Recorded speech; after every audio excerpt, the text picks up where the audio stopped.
हम सब जानते हैं कि उत्तर प्रदेश ने डिफेंस मैन्युफैक्चरिंग कॉरिडोर के लिए 5000 हेक्टेयर के एक बड़े लैंड बैंक को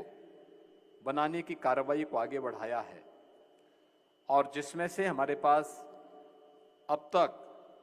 लगभग 5000 एकड़ लैंड हम लोगों ने लैंड बैंक के रूप में प्राप्त किया है, जिसमें अलग अलग नोड्स पे कार्य प्रारंभ हुआ है। उत्तर प्रदेश में इस अलग अलग नोड्स में जो कार्य अब तक प्रारंभ हुए हैं, जिसमें लखनऊ में BrahMos aerospace and Aerolloy technologies, Jhansi में Bharat dynamics limited, armed vehicle Nigam limited और Tata technologies limited, global engineering limited और WB electronics India limited,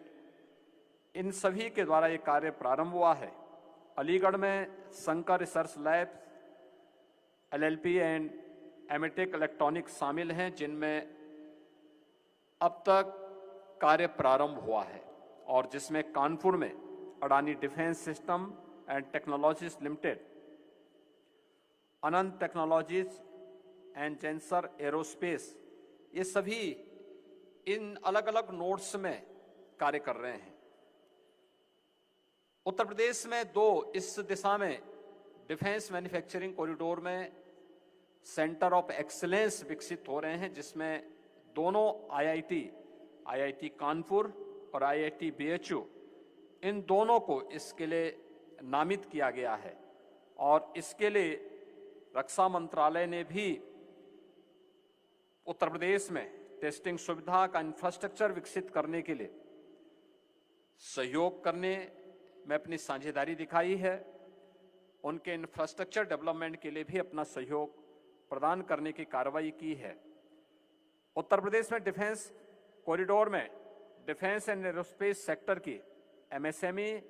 and startup की विशिष्ट जरूरतों को पूरा करने के लिए जो भी